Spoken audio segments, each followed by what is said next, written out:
नमस्कार, लोकसंदेश न्यूज मध्ये आपलं स्वागत। मी अश्विनी। चला तर पाहूया आजच्या विशेष बातम्या। नामपूर नाशिक येथील नातेवाईकांचा लग्न सोहळा आटपून परतणाऱ्या कारचा कळवणजवळ भीषण अपघात झालाय।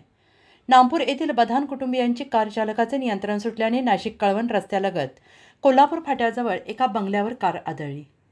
यामुळे झालेल्या भीषण अपघातात कार चालकासह 6 जण जागीच ठार तर 2 जण गंभीर जखमी झाल्याची घटना बुधवार दिनांक रात्री 11 वाजण्याच्या सुमारास घडली। दोन्ही जखमींना नाशिक येथील रुग्णालयात दाखल करण्यात आले।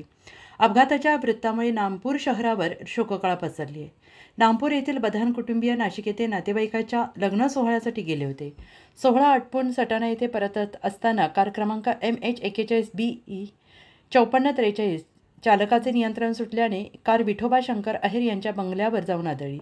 ही धडक एवढी जबरदस्त होती की बंगल्याबाहेर असलेला सिमेंटचा खांबही वाकला गेला।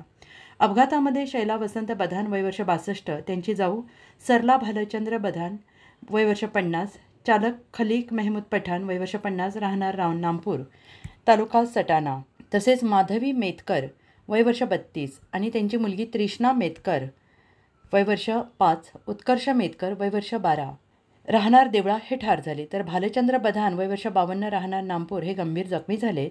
त्यांना कळवण येथील उपजिल्हा रुग्णालयात प्राथमिक उपचार केल्यानंतर नाशिक येथे हलवण्यात आले। मृता शैला बधान आणि माधवी मेतकर या मायलेकी नून त्रिवेणी ही माधवी यांची मुलगी आहे। या अपघातामुळे बधान आणि मेतकर कुटुंबियांवर शोककळा पसरली आहे।